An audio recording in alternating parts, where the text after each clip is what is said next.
Kita lihat ya, satu-satu, pelan-pelan.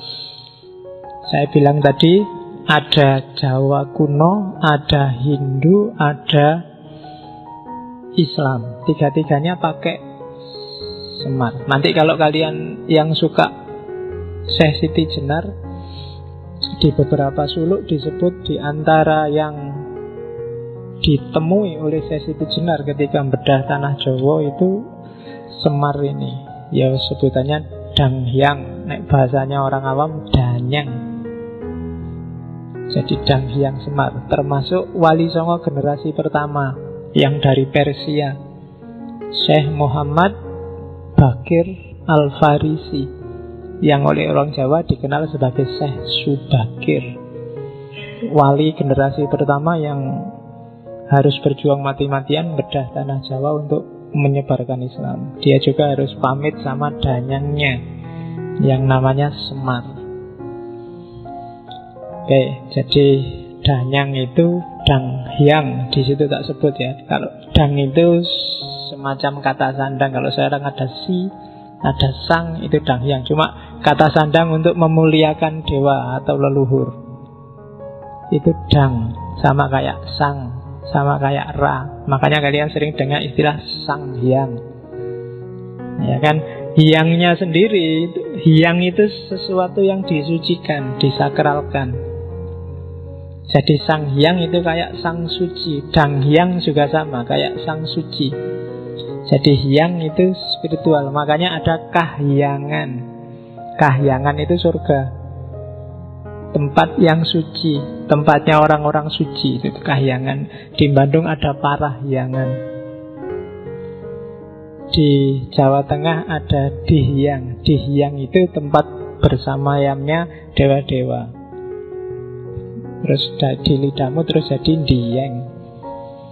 Ketika kamu menyembah, mengabdi pada yang suci, istilahnya sembah yang. Dulu sembahyang itu disanggar, terus sama lidahnya orang Jawa jadi dilanggar.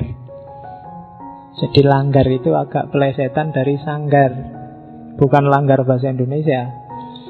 Kamu biasanya kalau guyon kan gitu, Pak, sholat nomor 2 Pak, bisa dilanggar. Langgar itu bukan dilanggar terus kamu tidak sholat, tapi langgar itu dari asal kata sanggar. Karena dulu orang memuja dewanya ada di sanggar, dan itu tokohnya adalah Danghyang Semar. Nanti di akhir sesi, semoga tidak kesusu-susu, saya ingin menjelaskan sedikit tentang filsafat ketuhanannya Danghyang Semar. Karena filsafat ketuhanannya Semar inilah yang memungkinkan orang Jawa dimasuki tradisi agama apapun bisa masuk. Jadi gaya Semar inilah gaya yang apapun tradisi, Hindu masuk ya Hindu, Buddha masuk Buddha, Tantrisme masuk, masuk Tantra, dan Islam masuk ya Islam, Kristen masuk juga tidak apa-apa. Dan yang memungkinkan kondisi semacam ini itu sebenarnya filosofi ketuhanan gaya Semar. Bagi yang tertarik Islam Nusantara boleh disambungkan. Islam yang gaya Semar. Tidak ada ya Islam madhab Semar, kamu nanti dimarahi, dianggap aliran sesat lagi. Tambah satu lagi alirannya, Islam madhab Semar.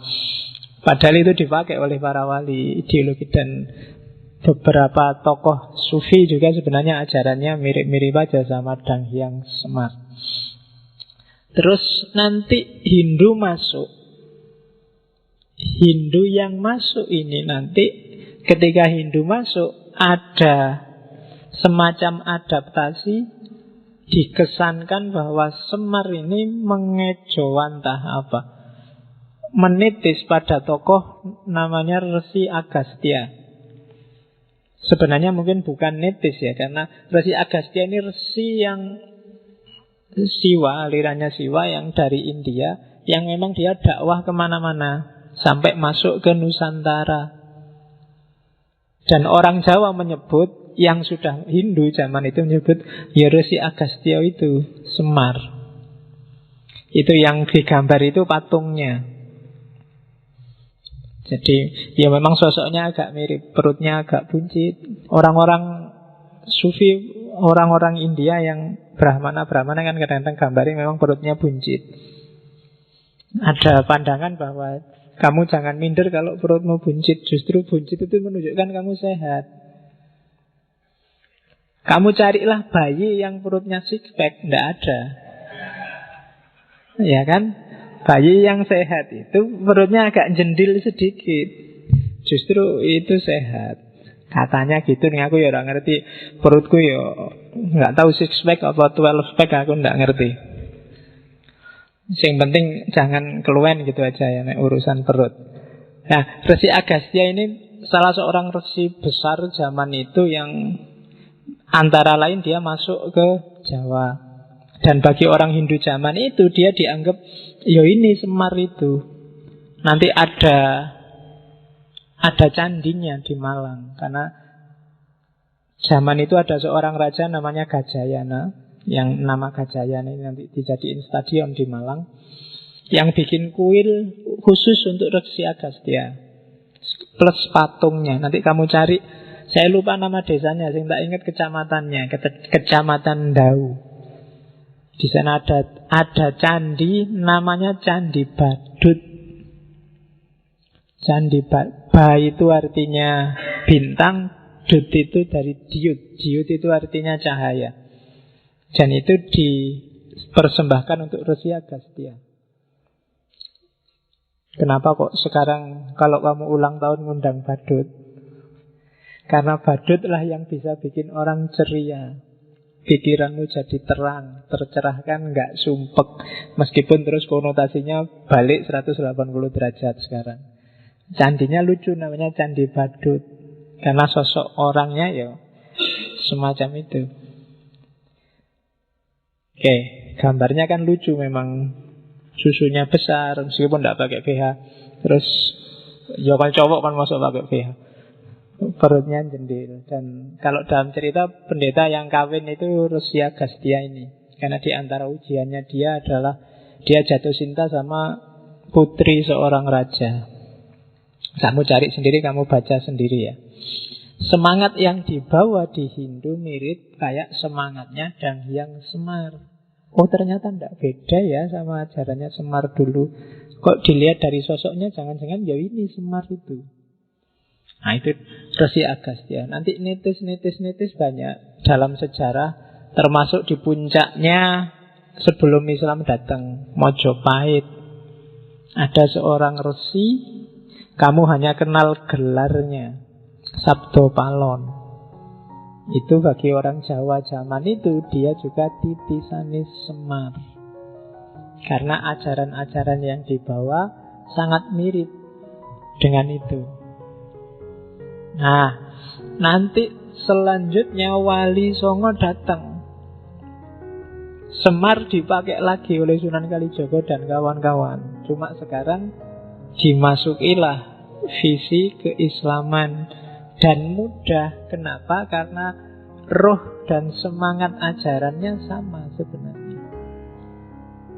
Yang beda mungkin fisik lahiriah penyembahannya, tapi rohnya sama. Maka dengan mudah Sunan Kalijaga dan kawan-kawan mengadaptasikan Semar dan kawan-kawan masuk ke cerita Mahabharata dan Ramayana. Meskipun aslinya nggak ada, tapi dimasukkan di sana.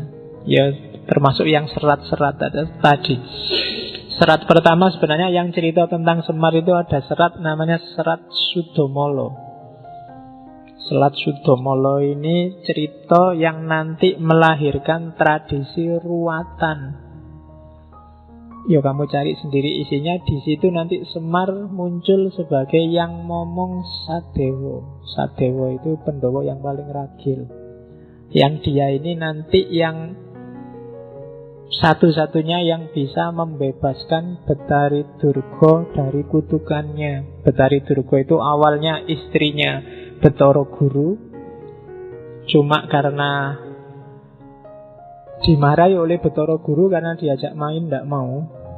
Jadi suatu ketika jalan-jalan di atas laut, Betara Guru, ya istrinya sih namanya Dewi Umo. Dewi Umo ini ya karena cakep, pas jalan-jalan Betara Guru ingin ngajak itu.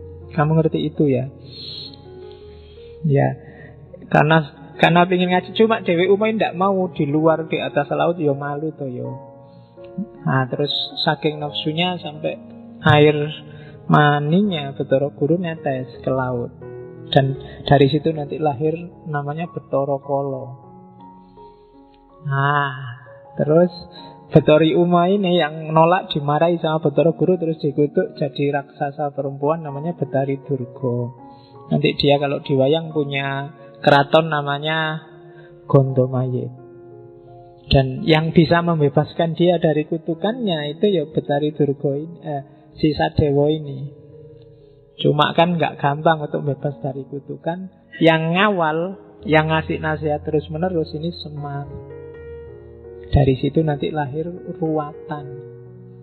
Biasanya ceritanya ya cerita ini kalau wayang ruwatan. Nggak boleh sembarangan, ada tradisi sakralnya.